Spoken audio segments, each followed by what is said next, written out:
Good evening Uma. Okay, चलिए हम लोग स्टार्ट करते हैं। क्वांटिटी थ्योरी ऑफ मनी, मुद्रा की मात्रा का सिद्धांत।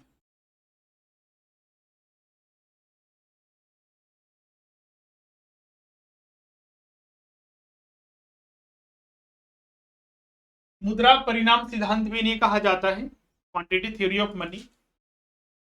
इसमें हम लोग मुख्य रूप से जो प्रमुख फिशर के द्वारा जो उनकी पुस्तक आई थी 1911 में, की पुस्तक पुस्तक जो प्रकाशित हुई थी, परचेजिंग पावर ऑफ मनी, उसी पर आधारित हम लोग ये सिद्धांत का जो थ्योरी है उस पर चर्चा करेंगे। यह नगद लेन देन दृष्टिकोण के आधार पर इस सिद्धांत को शामिल किया जाता है। एक्चुअली देखिएगा, किसी भी देश की अर्थव्यवस्था में मुद्रा जो होता है एक महत्वपूर्ण भूमिका निभाता है। और मुद्रा का घटना, मुद्रा की मात्रा की हम बात करें, मुद्रा की मात्रा का घटना और बढ़ना भी अर्थव्यवस्था पर विशेष प्रभाव डालता है और वस्तुओं के कीमत निर्धारण में भी उस पर भी प्रभाव डालता है। कि कैसे, आगे हम लोग जो फिशर्स के सिद्धांत हैं उसके आधार पर चर्चा करेंगे। अगर हम बात करें इस सिद्धांत के अनुसार, जो ये फिशर का जो मुद्रा परिणाम का सिद्धांत है उसके अनुसार अगर हम बात करें तो किसी भी देश की अर्थव्यवस्था में, किसी भी देश की अर्थव्यवस्था में जो मुद्रा का मूल्य होता है वो परिवर्तित होते रहता है। और ये परिवर्तन किस आधार पर डिपेंड करता है इसको भी यहां पर क्लियर किया गया है। यह जो थ्योरी दिया गया है ये इरवन फिशर, जो इवरेन फिशर्स थे उनके द्वारा दिया गया है। क्योंकि हमने जैसा कि बताया कि यह जो पुस्तक आई थी उनकी 1911 में, परचेजिंग पावर ऑफ मनी, उसमें ये दिया गया है। और ध्यान रखिएगा, ये जो थ्योरी दिया गया है इन बातों को ध्यान में कि जो नगद लेन देन है, क्योंकि मुद्रा का हम लोग उपयोग किस लिए करते हैं, नगद लेन देन करने के लिए मुद्रा का उपयोग करते हैं। तो उसी सिद्धांत के आधार पर, उसी दृष्टिकोण के आधार पर इस सिद्धांत को दिया गया है। अब देखिए यहाँ पर यह सिद्धांत क्या कहता है, इसका हर एक पॉइंट आपके लिए बहुत ज्यादा महत्वपूर्ण है। हर एक पॉइंट को आप एक एक जो टर्म है उसको ध्यान से देखिएगा। इस सिद्धांत के अनुसार मुद्रा के परिणाम तथा इसके मूल्य के बीच विपरीत अनुपातिक संबंध पाया जाता है। विपरीत अनुपातिक संबंध का मतलब क्या हुआ कि सीधा से अगर मुद्रा का मात्रा अगर बढ़ता है तो इसका मूल्य घट जाएगा, क्योंकि मुद्रा की मात्रा, मुद्रा की पूर्ति बढ़ने से वस्तुओं के और सेवाओं की कीमत में वृद्धि हो जाती है। उससे इस मुद्रा का जो वैल्यू होता है वो घट जाता है। इसलिए यहां पर लिखा हुआ है कि इस सिद्धांत के अनुसार मुद्रा के परिणाम तथा इसके मूल्य के बीच में विपरीत अनुपातिक, यहां पर देखिए मुद्रा की मात्रा बढ़ी इसका मूल्य घट गया, मुद्रा की मात्रा बढ़ी इसका मूल्य घट गया, तो विपरीत अनुपात के संबंध को पाया जाता है। उसी तरह एक मिल जो अर्थशास्त्री उन्होंने डिफाइन किया, अर्थव्यवस्था में, किसी देश की अर्थव्यवस्था में अन्य बातें यथावत रहे, मतलब कि सारी चीजें अगर समान है रहते हैं, वे मुद्रा का मूल्य अपने परिणाम के निशर्त दिशा में बदलता है। मतलब कि विपरीत दिशा में, निशर्त मतलब विपरीत दिशा में ये बदलता है। मुद्रा की मात्रा बढ़ेगी उसका मूल्य घटेगा, क्योंकि वस्तुएं सेवाओं के दाम जो होते हैं वो उस समय मुद्रा की मात्रा बढ़ने से किसी देश की अर्थव्यवस्था में उसके जो कीमत होती है, गुड्स एंड सेवाओं के, गुड्स एंड सर्विसेज के उसके प्राइस जो होते हैं वो बढ़ जाते हैं। मुद्रा मात्रा को प्रत्येक वृद्धि इसके मूल्य के अनुपातिक गिरावट लाती है। मतलब कि जिस मात्रा में मुद्रा का मात्रा, जिस प्रकार मुद्रा की मात्रा जो है वृद्धि होगी उसी के परिणाम स्वरूप उसके मूल्य में भी गिरावट दर्ज की जाती है। जबकि मुद्रा की मात्रा की प्रत्येक कमी इसके मूल्य के अनुपातिक वृद्धि होती है। अगर हम ये बोलते हैं कि मुद्रा की जो क्वांटिटी ऑफ मनी जो है अगर इंक्रीज होता है तो इसके जो वैल्यू ऑफ मनी है वो डिक्रीज कर रहा है। इसका जस्ट ऑपोजिट भी होगा, अगर क्वांटिटी ऑफ मनी डिक्रीज हो रहा है तो इसका वैल्यू ऑफ मनी क्या होगा, वो इंक्रीज करेगा। वही यहां पर लास्ट टर्म में इसको डिफाइन किया गया। जबकि मुद्रा की मात्रा की प्रत्येक कमी होना, देखिए यहां पर कमी हमने इसको दर्शाया है, कमी हो रहा है, तो इसके अनुपातिक मूल्य में वृद्धि होती है, वृद्धि हो।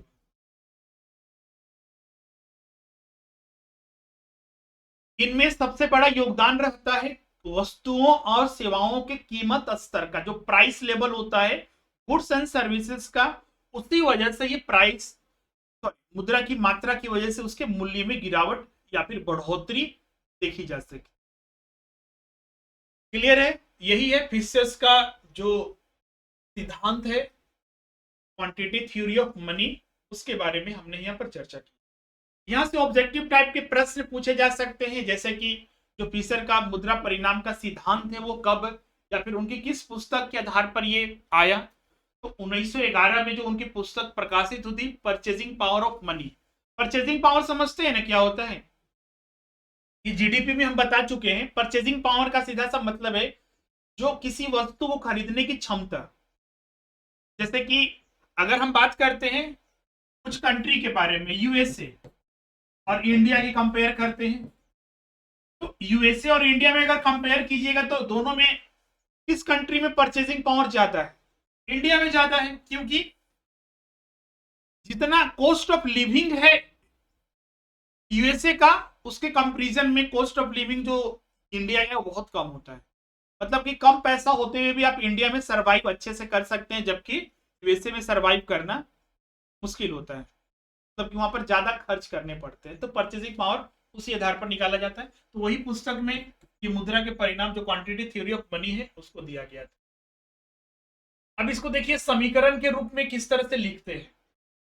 पहले समीकरण में जाने से पहले एक और यहाँ पर टॉजिग के द्वारा एक डिफाइन किया गया था कि यदि मुद्रा का परिणाम दुगना कर दिया जाए, यहाँ पर देखिए मुद्रा का जो परिणाम है, परिमाण है, वो डबल हो जाएगा, दुगना। तब अन्य बातें ध्यान रखिएगा, अर्थव्यवस्था में बहुत सारी चीजें समान रहने पर ही हम इस सिद्धांत पर चल सकते हैं। लेकिन आपको पता होगा कि किसी देश की अर्थव्यवस्था समान नहीं रहती है, बहुत ही रैपिडली चेंज होती है किसी देश की अर्थव्यवस्था। लेकिन यहां पर देखिएगा ये थ्योरी जो दिया गया अन्य बातों को समान रहने पर ही, अगर दुगना कर दिया जाए, अगर और साथ ही अन्य बातें यथावत समान है, कीमतें दुगनी हो जाती है, तो मुद्रा का परिणाम दुगना होगा, तो गुड्स एंड सर्विसेज के कीमत दुगना हो जाएगा। इसका रिजल्ट ये हुआ, पहला हमने क्या किया, मुद्रा के जो परिणाम है उसको दुगना किया, तो इसका रिजल्ट क्या मिला, गुड्स एंड सर्विसेज के कीमत दुगना हो गया। इससे यह भी होगा कि जो मुद्रा की जो परिणाम है वो आधा कर दिया जाएगा, मतलब कि जो वैल्यू ऑफ मनी है, इससे रिजल्ट ये होगा कि जो मुद्रा का जो मूल्य है वह आधा रह जाएगा, आधा हो जाएगा।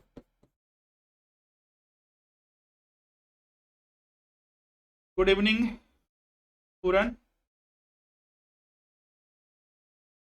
इस पॉइंट को, ये तो यहाँ पर है ही, सारा नोट्स में आपको मिलेगा ही, इसको भी जरूर लिखिएगा, ये समझने में आपको हेल्प करेगा। क्योंकि यहाँ पर जो हम डिफाइन कर रहे थे वहां पर सीधा क्वांटिटी ऑफ मनी और वैल्यू ऑफ मनी को हम बता दे रहे थे। यहाँ पर देखिए गुड्स एंड सर्विसेज के प्राइस भी बढ़ते हैं, मुद्रा की मात्रा बढ़ेगी, गुड्स एंड सर्विसेज के प्राइस बढ़ेंगे, इससे क्या होगा, जो मुद्रा का मूल्य है, मुद्रा का मूल्य समझ रहे हैं ना, मुद्रा का मूल्य का तात्पर्य यह है कि जैसे कि इसको एग्जांपल से समझिए, 2010 में हम 20 रुपए में 1 केजी चीनी खरीद रहे थे, 2022 में इसी 1 केजी चीनी खरीदने के लिए आपको 40 रुपया खर्चा करना पड़ रहा है। क्वांटिटी देखिए दोनों जगह सेम है, 2010 में भी 1 केजी खरीद रहे थे, 2022 में भी वही हम खरीद रहे हैं, लेकिन यहाँ पर क्या हुआ, 20 की जगह 40 रुपया खर्चा करना पड़ रहा है। तो इससे क्या हुआ, वैल्यू ऑफ मनी इंक्रीज किया डिक्रीज किया, कमेंट करके बताइए।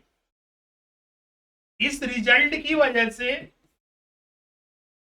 जो वैल्यू ऑफ मनी है इंक्रीज हुआ या डिक्रीज हुआ,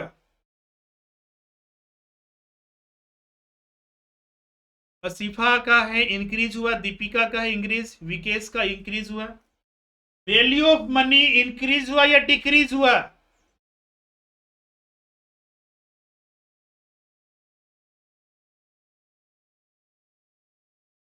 तो अगर ये नहीं समझ पा रहे हैं तो फिर ये सब कैसे समझ जा रहे हैं? मतलब रटने की कोशिश कर रहे हैं। वही परचेसिंग पावर अभी बता रहे थे, जब अगर यही नहीं समझ पा रहे हैं तो बिल्कुल ये सब कैसे समझ में आएगा? ये सब रटने वाला चीज नहीं है, सिद्धांत है, ध्यान रखिएगा। अगर यही नहीं समझ में आया आपको तो फिर हमको लगा था कि ये चीज आपको जानते हैं, और ये हम ऑलरेडी डिस्कस किए हुए हैं। जब जीडीपी नेशनल इनकम पढ़े थे तो पढ़े हम लोग डिस्कस किए थे, इंक्रीज कैसे करेगा। मुद्रा का वैल्यू यहाँ पर इंक्रीज हुआ है, तो मतलब कि ये आप बता रहे हैं कि आज पेट्रोल के प्राइस जो है, पहले आज से 5 साल पहले जाइएगा तो 50 रुपया में 1 लीटर आप ले लेते थे, आज 100 रुपया देना पड़ रहा है। तो मुद्रा का वैल्यू बढ़ गया। आज चीनी 10 साल पहले, आप 5 साल पहले आप 20 रुपया में खरीद लेते थे, आज 40 रुपया, तो मुद्रा का वैल्यू घट गया। तो मुद्रा में गिरावट क्या होती है? मुद्रा का वैल्यू का गिरना क्या होता है तब?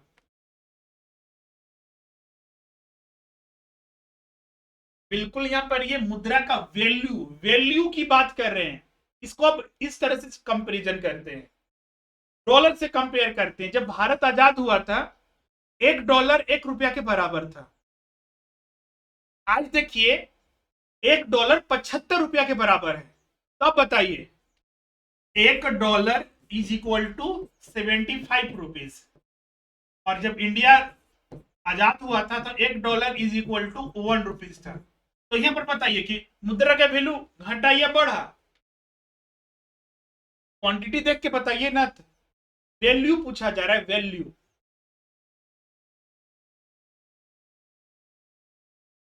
बिल्कुल ये घटा है, देखिए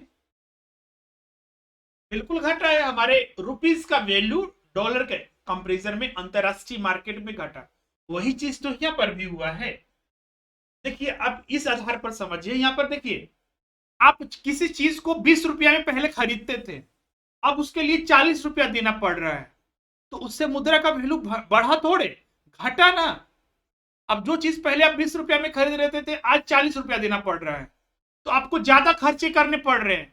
तो इसका मतलब ये हुआ कि उस वस्तु के भी दाम बढ़ा, और इंडियन रुपीज जो करेंसी है उसका मूल्य घट गया।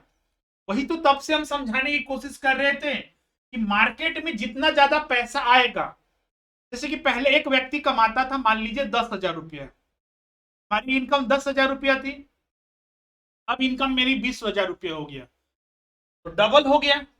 तो अब क्या, हम पहले मान लीजिए आप घर के सामान जो खरीदते थे, 10,000 मेरा इनकम था, तो घर के सामान वगैरह खरीदते थे, हम कुछ कुछ सामान ही खरीदते थे, बिल्कुल हमारे खरीदने के लिए पैसा था। हाँ, ध्यान रखिएगा, बहुत कम समय में डिफरेंस नहीं होता है। मान लीजिए 10 साल बाद हम बात करते हैं, 10 साल बाद मेरा इनकम है जो 20,000 बढ़ गया, तो मुद्रा की मात्रा यहाँ पर बढ़ी, क्वांटिटी बढ़ा। इससे क्या हुआ, यहाँ पर जो गुड्स एंड सर्विसेज जो हम लोग खरीद रहे थे, उसके भी प्राइस यहाँ पर उसी मात्रा में बढ़ते हैं। और ये किस आधार पर हम लोग देख रहे हैं? ये फिशर्स के जो सिद्धांत है उसके आधार पर देख रहे हैं। और ये आप मार्केट में भी देख भी सकते हैं, भारतीय अर्थव्यवस्था में हर वस्तुओं के दाम बढ़ रहे हैं। आप किसी भी अवस्तु का देख लीजिए, हर वस्तु के दाम यहाँ पर पिछले कई एक सालों से दिन बढ़ते जा रहे हैं। अब इस तरह से होने से क्या प्रभाव पड़ा? जो इंडियन रुपीज है उसका वैल्यू, वैल्यू की हम बात कर रहे हैं, का मूल्य घट गया, आधा घट गया। क्योंकि 20 रुपया का सामान अब 40 रुपया में मिल रहा है, मतलब 20 रुपया अतिरिक्त हमको देना पड़ रहा है, तो मूल्य इसका आधा आ गया आपका। वही चीज हम यहाँ पर सबसे समझा। क्लियर है आप यहाँ पर?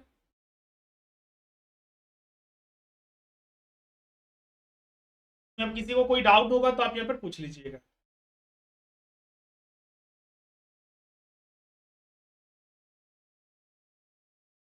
ओके, अब चलिए आते हैं इक्वेशन में। ये तो हमने डिफाइन करके सारा एग्जांपल के आधार पर हमने सबके डिस्कस किए। अब ये जो फिशर्स का जो विनिमय का समीकरण है, इक्वेशन है, फिक्सचर इक्वेशन ऑफ एक्सचेंज क्या है? तो इस इक्वेशन को देखिए, एम भी is equal to P T, M भी is equal to P T. यहां पर एम क्या है? एम मात्रा, मतलब कि जो क्वांटिटी ऑफ मनी है मार्केट में उसको रिप्रेजेंट कर रहा है। भी क्या है यहां पर? तो भी यहां पर रिप्रेजेंट कर रहा है मुद्रा का जो चलन वेग है, मतलब कि मुद्रा जो मौजूद है मार्केट में उसका जो चलन वेग है, वेलोसिटी बोल सकते हैं सीधा सा, उसको रिप्रेजेंट कर रहा है। पी यहां पर क्या बता रहा है? तो पी गुड्स एंड सर्विसेज के जो कीमत स्तर है, प्राइस जो लेवल है, जो सामान्य कीमत स्तर है उसको बता रहा है। और टी यहां पर बता रहा है सौदों की कुल मात्रा, मतलब कि जो वस्तुओं और सेवाओं की जो कुल पूर्ति की जा रही है मार्केट में, सप्लाई। जैसे कि कभी कभी देखिएगा ना, मार्केट में क्राइसिस होने पर भी, मार्केट में प्रोडक्शन जो है कमी होने पर भी प्राइस लेवल बढ़ते हैं। तो हम मुद्रा को उसके लिए जिम्मेदार नहीं ठहरा सकते हैं।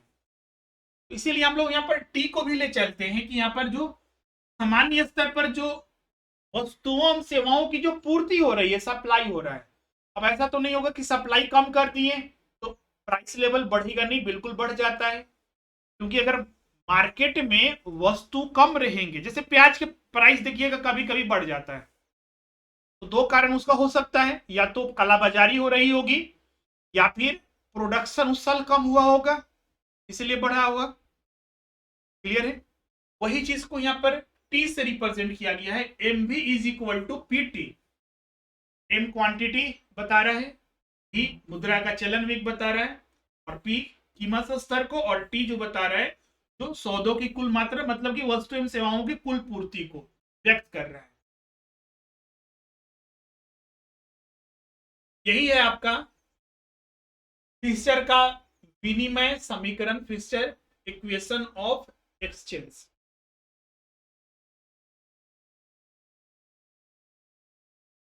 और इस तरह से भी रिप्रेजेंट कर सकते हैं, price level is equal to M V by T. ये मैथमेटिकल इक्वेशन है, इसको किसी तरह से कर सकते।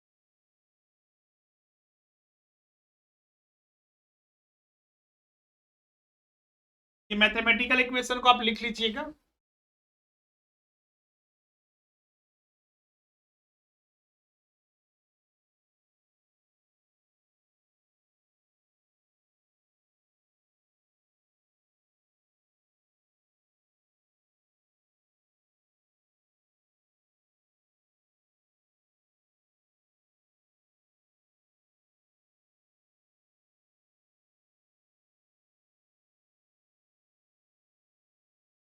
इसको समझिए कैसे, इक्वेशन को आप समझिए।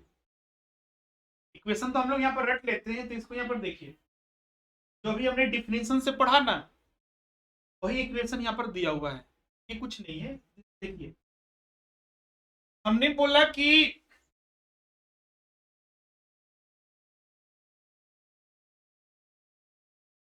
मुद्रा का परिणाम दुगना करने पर वस्तु एवं कीमत की कीमत जो होती है दुगनी हो जाती है, जिससे कि मुद्रा का मूल्य आधा रह जाता है, घट जाता है।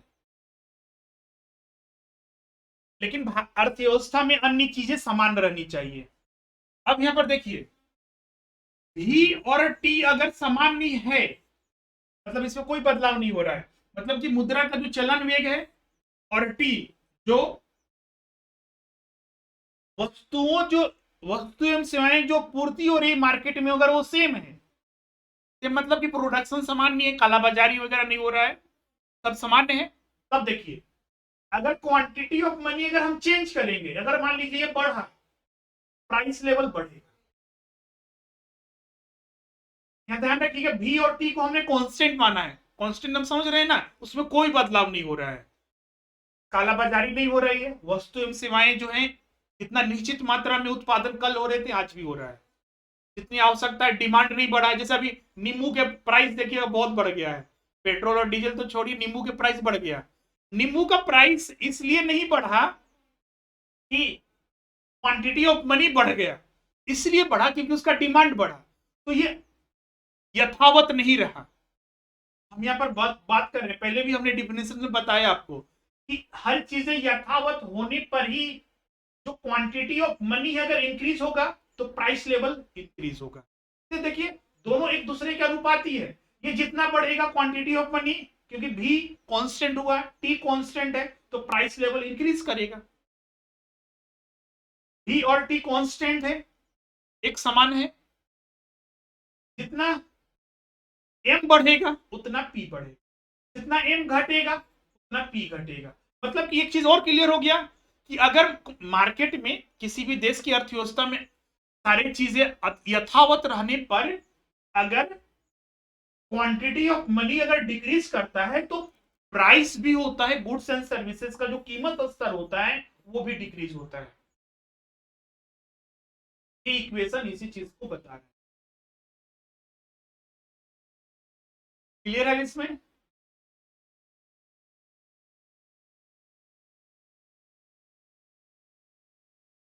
या फिर अगर ये नहीं समझे ना तो यहां पर देखिए इस इक्वेशन को लिखे हुए है ना, तो अब देखिए यहां पर इसको किस तरह से लिखा जा सकता है। P इज इक्वल टू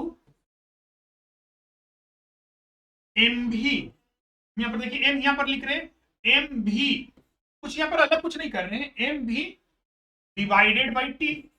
ये टी मैथमेटिकल है, बस ये टी इधर आ जाएगा। तो इसको हमने इसलिए यहां पर अलग इसलिए लिखा है ना कि यहां पर हम भी और टी को कांस्टेंट मान रहे हैं, यथावत है, मार्केट में कोई इसमें बदलाव नहीं हो रहा है। देखिए पी जितना बढ़ेगा एम बढ़ेगा, पी जितना घटेगा एम घटेगा, सॉरी एम जितना बढ़ेगा पी उतना बढ़ेगा, एम जितना घटेगा पी उतना घटेगा।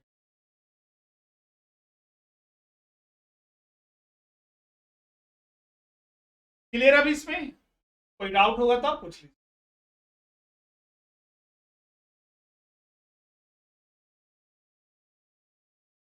अगर मान लीजिए देखिए यहाँ पर पी अगर यहाँ पर 1/2 हो जाता है,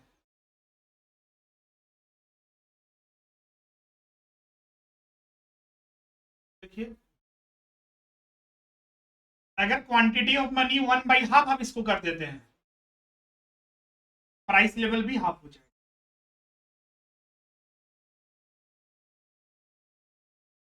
क्वांटिटी ऑफ मनी हाफ हमने किया तो प्राइस लेवल भी हाफ हो गया, तभी ना ये इक्वल होगा। अदरवाइज फिर अगर सिर्फ हम इसको हाफ करेंगे तो ये मैच नहीं करेगा। क्लियर है? अब यहाँ पर एक और चीज करते हैं, अगर क्वांटिटी ऑफ मनी को दुगना कर देते हैं, प्राइस लेवल भी दुगना हो जाएगा। वही तो तब से समझा रहे थे। यहाँ पर देखिए मुद्रा का परिणाम अगर दुगना कर दिया जाए, मतलब क्वांटिटी ऑफ मनी दुगना हो जाएगा, तो प्राइस जो गुड्स एंड सर्विसेज का प्राइस होगा वो भी दुगना हो जाएगा। इससे क्या होगा, मुद्रा का मूल्य आधा रह जाएगा।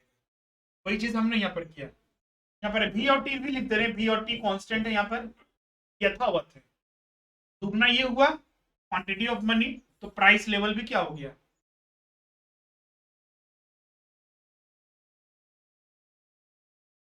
क्लियर है? वही तो एग्जाम्पल ये सब बता ही रहे, एग्जाम्पल ही नहीं है सारे। एग्जाम्पल को लिखते जाइएगा, जैसे ये हम बताए ना, ये सब समीकरण आप लिखते जाइएगा। जैसे कि यहाँ पर हाफ की हमने, तो ये भी हाफ हो गया, यहाँ पर डबल किया डबल किए, ये इसका बेहतर एग्जाम्पल है। सारे नोट्स में भी मिलेगा यहाँ पर एग्जाम्पल, तो यहाँ पर भरा हुआ है। वो पढ़ने से अच्छा है कि आप शॉर्ट में इसको पूरा समझिए, इस बेहतर है आपके लिए।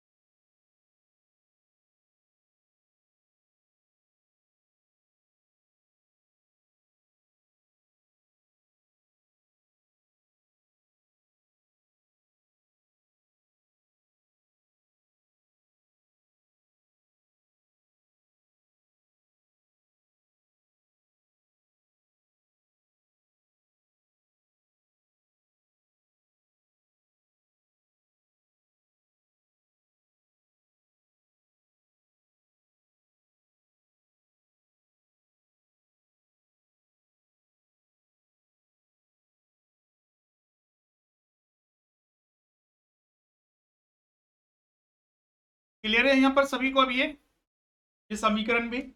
इसमें एक और एग्जांपल के तौर पर समझ सकते हैं, अगर मान लीजिए किसी भी देश के अर्थव्यवस्था में जो मुद्रा का चलन वेग है वो 3 गुना है। एग्जांपल के थ्रू और यहां पर समझते हैं, अगर भी मतलब कि चलन वेग 3 गुना है और उस देश में जो करेंसी क्वांटिटी ऑफ मनी है वो 1500 करोड़ है, का अर्थ ये हुआ, अगर हम इक्वेशन के अनुसार चले तो M B is equal to P T, तो एम भी यहां पर कितना हो जाएगा, एम भी इज इक्वल टू 1500 इंटू, मतलब 3 क्या रिप्रेजेंट कर रहा है कि हम एक मुद्रा को 3 बार उपयोग कर सकते हैं क्रय विक्रय के लिए। तो यहाँ पर कुल जो है 4500 करोड़ जो है नगद लेन देन के लिए इसका उपयोग किया जा सकता है किसी भी देश की अर्थव्यवस्था। क्लियर है?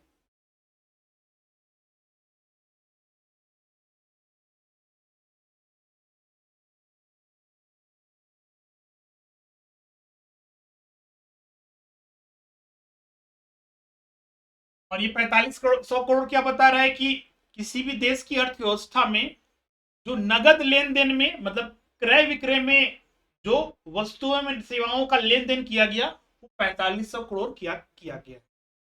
क्वांटिटी ऑफ मनी 1500 करोड़ है, लेकिन इसका उपयोग जो चलन वेग है वो 3 टाइम से 3 बार है, इसलिए यहाँ पर मल्टीप्लाई किया तो एम भी इज इक्वल टू 4500 करोड़। अब यहाँ पर देखिए इस चीज को यहाँ पर एक्सप्लेन किया गया है, एम भी यहाँ पर किसी भी समय अवधि में मुद्रा की कुल प्रभाव को व्यक्त कर रहा है, पीटी यहाँ पर वस्तु एवं सेवाओं की मौद्रिक मूल्य को व्यक्त कर रहा है, जैसे कि यहाँ पर 1500 करोड़ हुआ, सॉरी 4500 करोड़ हुआ ना, तो एम भी इज इक्वल टू पीटी। अगर एम भी 4500 करोड़ है तो PT is equal to 45। Price level बता रहा है गुड्स एंड सर्विसेज। पीटी मुद्रा की कुल मांग तथा एम भी मुद्रा की कुल आपूर्ति व्यक्त करता है। अगर यहाँ पर पूछा जाए ना कि प्रश्न यहाँ पर आ सकता है, आपसे पूछा जा सकता है कि एम भी यहाँ पर क्या चीज को रिप्रेजेंट कर रहा है, एम भी क्या को रिप्रेजेंट कर रहा है, तो किसी भी देश की अर्थव्यवस्था में कुल मुद्रा की मांग की मात्रा को रिप्रेजेंट कर रहा है। पीटी क्या रिप्रेजेंट कर रहा है, किसी भी देश की अर्थव्यवस्था में जो कीमत स्तर है गुड्स एंड सेवाओं का उसको रिप्रेजेंट कर रहा है। वही चीज को यहाँ पर क्लियर लिखा हुआ है, पीटी मुद्रा की कुल मांग और एम भी मुद्रा की कुल आपूर्ति को व्यक्त करती है दी हुई समयावधि में। तो एक समय काल में मुद्रा की मांग खरीदी गई तथा सभी वस्तु सेवाओं के कुल मूल्यों के बराबर होती।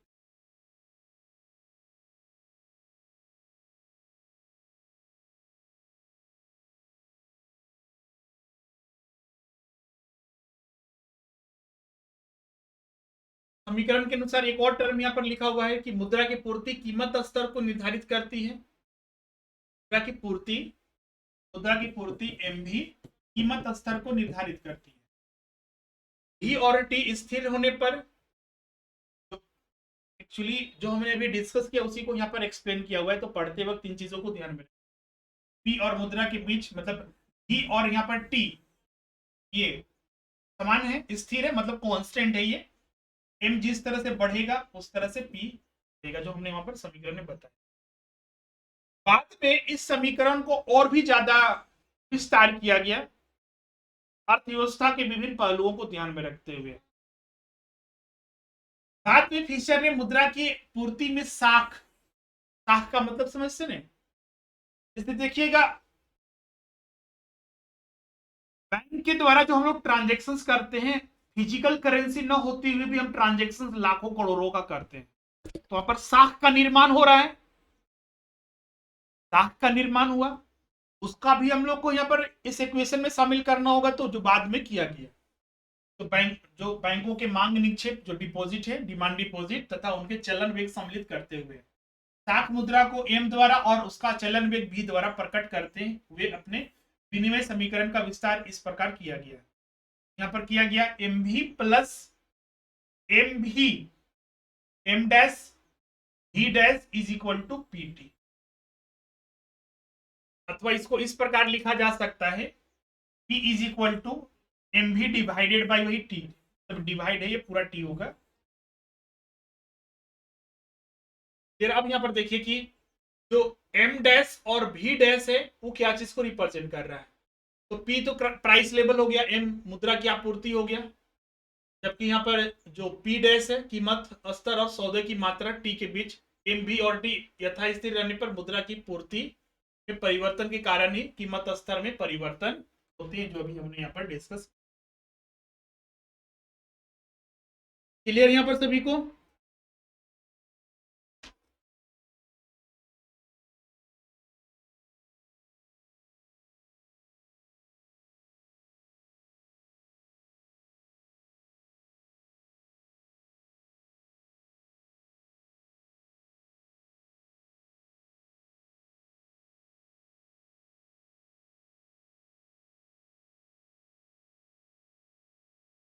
अब आते हैं, तब चलिए आगे बढ़ते हैं। अब इस समीकरण की जो विनिमय समीकरण की जो मान्यता है, एक्सचेंज इक्वेशन की जो मान्यता है उसको देखते हैं। क्योंकि हमने बताया कि यह समीकरण तभी मान्य होगा जब अर्थव्यवस्था में अन्य चीजें यथावत रहती, मतलब स्थिर है। हमने भी और टी को स्थिर माना था, अन्य चीजें यथावत है, वस्तु एवं सेवाओं की पूर्ति सामान्य रूप से हो रही है, प्रोडक्शन सामान्य रूप से हो रहा है, तभी हम उसकी कल्पना कर सकते हैं। लेकिन अर्थव्यवस्था में तो ऐसा नहीं होता है, इसीलिए इसकी आलोचना भी की जाती है। तो सबसे पहले हम लोग यहाँ पर समझते हैं कि यह जो फिशर्स का जो एक्सचेंज इक्वेशन जो है, क्वांटिटी थ्योरी ऑफ मनी जो है, वो किस मान्यता पर आधारित है, मतलब किन किन चीजों को ध्यान में रखकर ही वो सही हो सकता है। तो पहला, व्यापार की मात्रा स्थिर तत्व है, टी जो गुड्स एंड सर्विसेज है वो स्थिर होना चाहिए। दूसरा, सामान्य मूल्य स्तर, मतलब पी निष्क्रिय शक्ति है। फिशर के अनुसार विनिमय समीकरण में मूल्य स्तर सामान्य रूप से निष्क्रिय तत्व है, यह स्वयं दूसरे तत्वों द्वारा नियंत्रण होता है किंतु उन पर किसी तरह का नियंत्रण नहीं रखता है। समीकरण में पी ज्ञात करने के लिए व्यवसायिक सौदे से मुद्रा की आपूर्ति को भाग देना पड़ता है। यहाँ पर था कि एम भी is equal to P T, P हमको चाहिए तो P is equal to M V by. तीसरा इसकी मान्यता है मुद्रा का चलन वेग भी जो कांस्टेंट है, और यहाँ पर ही तथा साख मुद्रा का चलन वेग भी डैश स्वतंत्र है, मतलब ये स्वतंत्र होते हैं, इंडिपेंडेंट होते हैं तथा अल्पकाल में स्थिर रहते हैं। यहाँ पर ध्यान रखिएगा, चलन वेग है ना, बहुत लंबे समय में बदलाव होता है, अल्पकाल में उसमें प्रभाव नहीं पड़ता है। जैसे कि आप देखिएगा, अभी चीनी की रेट की ही बात करते हैं या फिर किसी वस्तु की, ऐसा नहीं कि एक महीने में और 2 महीने में बहुत ज्यादा प्राइस में अंतर हो जाता है, अलग अलग है। अभी जैसे यूक्रेन क्राइसिस है, वैश्विक महामंदी चल रही है, कोरोना का है कारण, तो उस वजह से भी प्राइस लेवल इंक्रीज होता है। क्लियर है? बहुत सारे देश देखिएगा कर्ज में डूब चुके हैं, श्रीलंका पर वैसी स्थिति है, रूस और यूक्रेन में युद्ध चल रहा है, अफगानिस्तान इधर देख सकते हैं, बांग्लादेश देख सकते हैं, नेपाल देख सकते हैं। फिशर ने अपने विनिमय समीकरण भी तथा भी डैश को स्वतंत्र तत्व माना है जो क्रमशः एम और एम डैश या पी में उपस्थित परिवर्तनों से प्रभावित नहीं हो। मतलब कि फिशर ने भी और भी डैश को स्वतंत्र माना है, मतलब कि वो चेंज नहीं होगा। अगर एम और एम डैश परिवर्तित है तो होते हैं तो भी वो प्रभावित नहीं होगा। मुद्रा तथा मुद्रा के चलन वेग अन्य ब्रह्म तत्व जैसे कि व्यापारिक रीति रिवाज, जनता की बैंकिंग आदतें। जनता की बैंकिंग आदतें क्या है, जैसे कि हमारे देश में देखिएगा तो बहुत सारे लोग डिजिटल ट्रांजेक्शन्स अभी कुछ वर्षों से बहुत ज्यादा तेजी से बढ़ी है, लेकिन पिछले कुछ वर्षों पहले देखिएगा तो डिजिटल ट्रांजेक्शन इतने नहीं होते थे। आज भी आप ऑनलाइन क्लास कर रहे हैं, तो आज से 2-3 साल पहले जाइएगा, कोरोना से पहले तो ऐसी स्थिति नहीं थी, ऑनलाइन क्लासेस का इतना क्रेज नहीं था, हर कोई जो फिजिकल क्लासेस होता था ऑफलाइन क्लासेस करता था। तो उस देश में जो ट्रेंड चल रहा है उस पर भी बहुत ज्यादा निर्भर करता है। लेकिन जो फ्यूचर का इक्वेशन है उसमें इन चीजों को स्थिर माना गया है,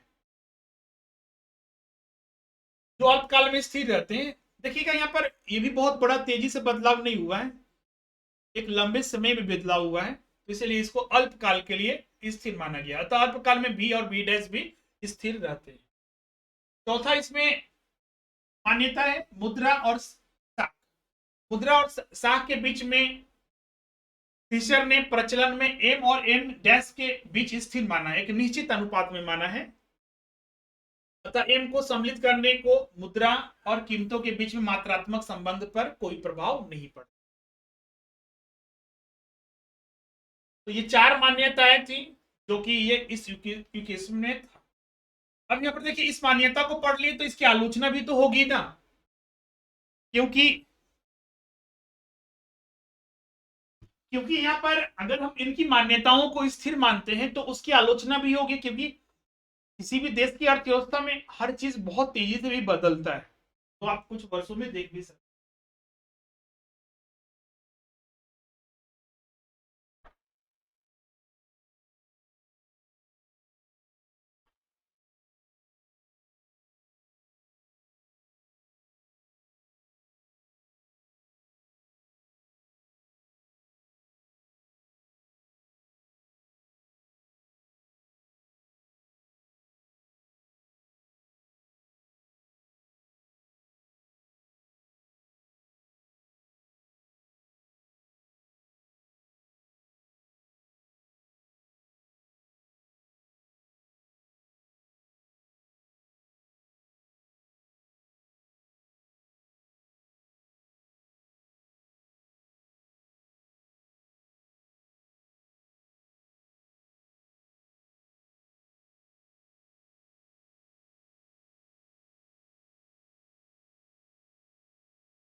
ओके, अभी वाला कौन सा समीकरण पूछ रहे थे?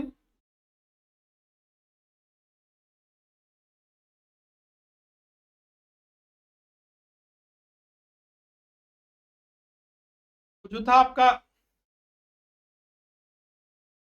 पीटी, इस समीकरण को पूछ रहे हैं, PT is equal to M V plus M dash. अब क्लियर है? अब यहाँ पर देखिए इसकी आलोचना भी हुई, क्योंकि किसी भी देश में मुद्रा के चलन में मतलब भी को स्थिर मानना त्रुटिपूर्ण है, मतलब ये गलत है ये धारणा कि आप भी को स्थिर मान लीजिएगा। जैसे कि यहाँ पर अभी बता रहे थे ना, तीन किसी भी देश में मुद्रा का जैसे 1500 था, 1500 करोड़, हमने माना भी 3, तो 3 टाइम्स उसका एक मुद्रा का हम लोग 3 टाइम्स का उपयोग कर सकते हैं, जो कि सही नहीं है, ट्रू टू पिन है। वही चीज को यहाँ पर एक आलोचना इसकी की। फिशर ने मुद्रा का चलन में एक स्थिर माना तथा सामान्य मूल्य स्तर में वृद्धि होने से पूर्व मुद्रा के परिणाम में वृद्धि होना आवश्यक समझा। वास्तविक अनुभव बताता है कि मुद्रा मात्रा में परिवर्तन हुए बिना भी सामान्य मूल्य स्तर में परिवर्तन संभव है। क्यों? क्योंकि मुद्रा का चलन वेग बदल जाता है। और इसका एग्जाम्पल आपको एक मिलेगा यहाँ पर 1923 में जर्मनी में उपस्थित अतिस्फीति तथा तिब्बत की विश्वव्यापी मंदी इसी समय की घटनाएं हैं जिसके पीछे चलन गति में उपस्थित परिवर्तनों का विशेष हाथ। क्लियर यहां तक सभी को?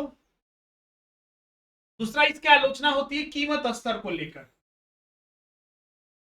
परिवर्तन की व्यापक व्याख्या नहीं की गई यहाँ पर। कीमत स्तर में जो परिवर्तन होती है उसको भी अल्पकाल के लिए जो है उसके लिए मतलब कि उसके लिए व्यापक या फिर जो एक्सप्लेंड जो है आपका विस्तार से उसकी चर्चा नहीं की गई है। कीमतों में परिवर्तन मुद्रा पूर्ति में परिवर्तन के कारण नहीं होते। आपूर्ति राष्ट्रीय व्यय, राष्ट्रीय बचत, राष्ट्रीय निवेश, मूलभूत तत्वों की कार्यशीलता के कारण होते हैं। क्योंकि एक अर्थशास्त्री के द्वारा इसको डिफाइन भी किया गया था कि मुद्रा का मूल्य मुद्रा की पूर्ति का परिणाम न होकर जनसाधारण की कुल आय का परिणाम होता है।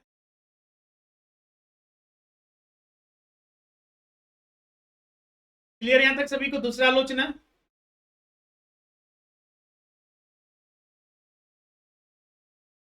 तीसरा आलोचना है समय पश्चात के महत्व की उपेक्षा। मतलब यहाँ पर जो टाइम डिफरेंस है, जैसे कि बोला गया कि अल्पकाल के लिए, अल्पकाल के लिए, तो क्या अल्पकाल में परिवर्तन नहीं होता है? बिल्कुल होता है। तो समय पश्चात महत्व की उपेक्षा, मुद्रा मात्रा के परिवर्तन कीमत स्तर को धीरे धीरे प्रभावित करते हैं। इस बीच संभव है कि अन्य परिस्थितियां समान न रहे। जैसे कि हमने यहां पर बोला था कि V और T एम भी is equal to P T. तो हमने बोला था V और T समान रहेगा तभी ना ये बढ़ेगा, तो ये बढ़ रहा है। तो क्या ये संभव है कि V और T चेंज ही नहीं होगा? किसी भी अर्थव्यवस्था में कभी भी अल्पकाल के लिए भी हम बोल रहे हैं, क्या अल्पकाल में भी नहीं बदलता है? बिल्कुल बदलता है। वही इसकी भी आलोचना यहां पर की गई। मुद्रा की मात्रा परिवर्तन कीमत को धीरे धीरे प्रभावित करती है। इस भी संभव है कि अन्य परिस्थितियां सामान्य रह रहा है, मतलब V और T सामान्य नहीं रहे तथा मुद्रा मात्रा में परिवर्तनों के ठीक अनुपात में कीमत स्थिर में परिवर्तन न हो पाए। ये भी जरूरी है कि जैसे कि मुद्रा में मान लीजिए परिवर्तन होता है, हो सकता है कि जो प्राइस लेवल है उसमें उतना परिवर्तन नहीं हो पाया। जैसे हमने बोला ना कि अगर ये 2 गुना होगा तो ये भी 2 गुना होगा, ये हाफ हो गया तो ये भी हाफ होगा, समीकरण के अनुसार वैसे ही हमने डिफाइन किया। लेकिन यह जरूरी नहीं है, इसकी आलोचना। साथ ही मुद्रा का अस्थैनिक सिद्धांत, फिशर ने मुद्रा की मात्रा के सिवाय अन्य सभी तत्वों को स्थिर माना, जो कि भारी भूल की गई है, जो हमने यहां पर अभी बताया भी। उसका जो सैद्धांतिक एस्थेटिक सिद्धांत मतलब कि जो ये हर चीज को, ये कांस्टेंट थ्योरी एक तरह से हो गया, हर चीज को इसने कांस्टेंट मान लिया और एम और भी को उसने दिखाया कि लागू हो सकता है। गतिशील अर्थव्यवस्था में मुद्रा की मात्रा के साथ साथ विनिमय समीकरण के अन्य तत्व में भी परिवर्तन संभव है, मतलब V और T में भी परिवर्तन होगा। अब जैसे देखिए डिमांड बढ़ जाने से, अभी देखिए नींबू की डिमांड बढ़ गया, सीजन के अनुसार बदला। अभी 1-2 महीने नींबू की कोई डिमांड नहीं थी, अभी देखिए बहुत तेजी से बढ़ रहा है, उसके दाम बढ़ गए, तो क्वांटिटी ऑफ मनी से उसका कोई लेना देना नहीं है। क्लियर है? तो परिस्थितियां बदलती रहती है, जो कांस्टेंट मानकर हम हर जगह इस चीज को जेन्युइन नहीं ठहरा सकते। अगला आलोचना इसका किया गया कि पूर्ण रोजगार की अवास्तविक मान्यता पर आधारित। भारत में तो सबसे बड़ा मुद्दा अभी है बेरोजगारी और कीमतें जो तेजी से वृद्धि हो रही है। जो ये फिशर का जो क्वांटिटी थ्योरी ऑफ मनी है, इसमें माना जा रहा है कि देश में पूर्ण रोजगार है। हमारे देश में भी पूर्ण बेरोजगारी बोल सकते हैं। हर तरफ देखिएगा तो किसी की नौकरी है तो भी जा रहा है। और ऐसी स्थिति बन चुकी है, पिछले कोरोना तो महामंदी तो है ही, मंदी का प्रभाव है, कोरोना, लॉकडाउन, सब चीज का प्रभाव पड़ रहा है। अभी रूस और यूक्रेन के बीच में युद्ध हो रहा है, बहुत सारे देश आपस में तीसरे विश्व युद्ध की कल्पना कर रहे हैं, उस वजह से भी बहुत ज्यादा प्रभाव पड़ रहा है। पूर्ण रोजगार की अवास्तविक, ये अवास्तविक मतलब कि ये इमेजिनरी है। किसी भी देश की अर्थव्यवस्था में अभी भी देखिए, चाहे हम भारत की ही बात नहीं कर रहे हैं, किसी भी देश की अर्थव्यवस्था में देखिए, पूर्ण रोजगार की स्थिति नहीं है।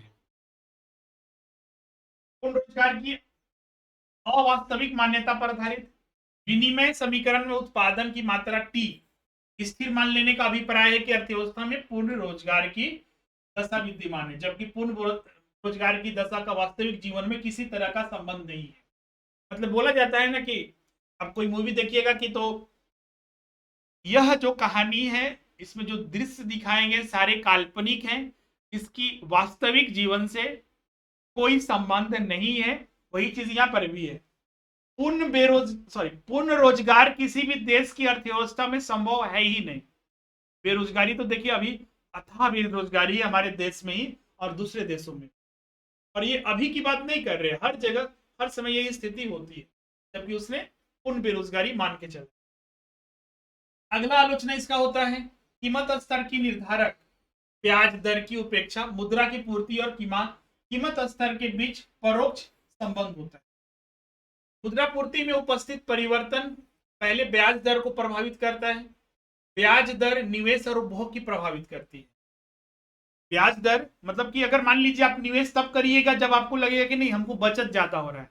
जैसे अभी बोल दिया जाए कि फिक्स डिपॉजिट पर 10% आपको रिटर्न मिलेगा, आप डिपॉजिट कीजिएगा ना। क्लियर है? आपको लोन जो मिल रहा है सस्ते मिल रहे हैं, जैसे कि RBI repo rate, reverse repo rate, sorry repo rate, bank rate और अन्य रेट घटा रही है, तो लोन सस्ता हो जाएगा तो लोग उसे लेना प्रारंभ कर देते। और इसका की कीमत स्तर के निर्धारित ब्याज दर की उपेक्षा यहां पर की गई है, मतलब इसका जिक्र ही नहीं किया गया, तो इसकी भी आलोचना यहां पर की गई। प्रभावित करती है जो अंततः कीमत स्तर को प्रभावित करती है, क्योंकि अगर आप लोन ज्यादा लीजिएगा तो आपकी परचेजिंग पावर बढ़ जाएगी। क्लियर है? और आप ज्यादा निवेश कीजिएगा, जैसे कि आज देखिएगा ना, आज स्थितियां ये बनी हुई है कि आज लोग निवेश बचत करने पर बहुत ज्यादा लगे हुए हैं, मार्केट में पैसा बहुत ज्यादा सर्कुलेट नहीं हो रहा है। तो ये स्थिति समय समय के अनुसार बदलती रहती है, जो चीजों को यहाँ पर ध्यान नहीं रखा गया, जो अंततः कीमत स्तर को प्रभावित करते मुद्रा का परिणाम सिद्धांत कीमत स्तर की निर्धारित ब्याज की दर की उपेक्षा करता है, मतलब कि इसकी बातों को ध्यान में ही नहीं रखा गया, ब्याज दर की चीजों को ध्यान में ही नहीं रखा गया। ये छठा आलोचना है इसकी।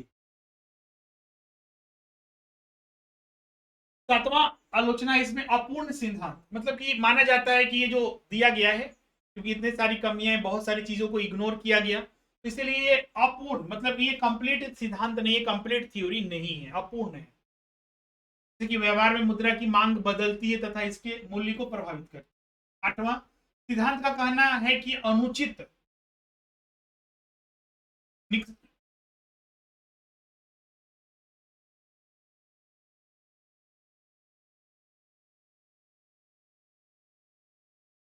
ओके, तो इसको ये समझिए, आठवां पॉइंट ये है ना कि फिशर ने जो ये सिद्धांत दिया, ये सिद्धांत है ही नहीं।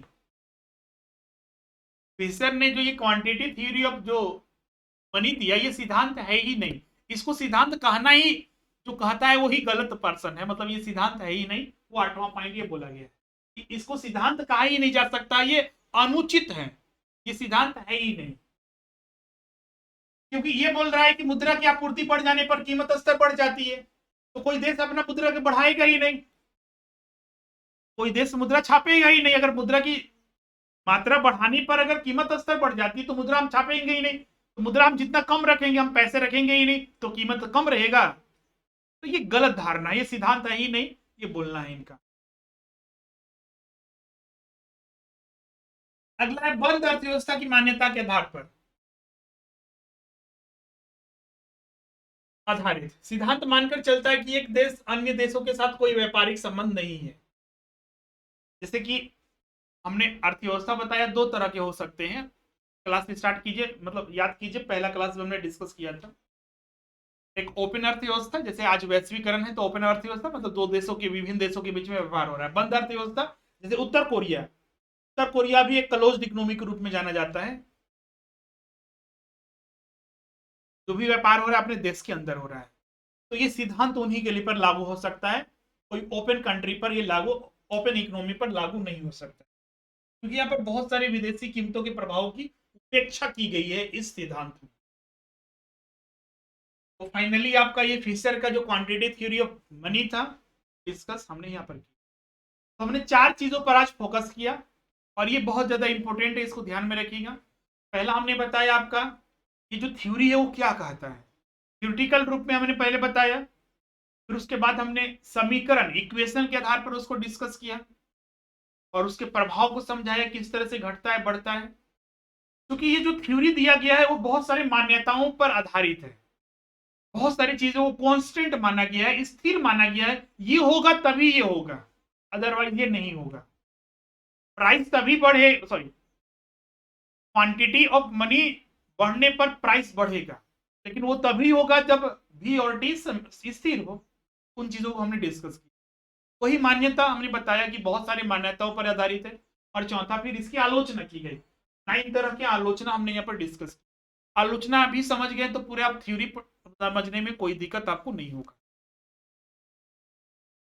बिल्कुल एक्सपोर्ट इंपोर्ट, वैश्विक व्यापार ही नहीं हो रहा है बंद इकोनॉमी में, तो एक्सपोर्ट और इंपोर्ट जीरो।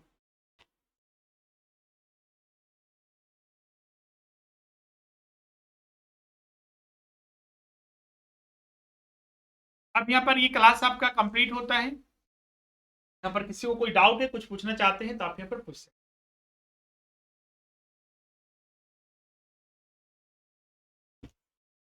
हैं। ओके।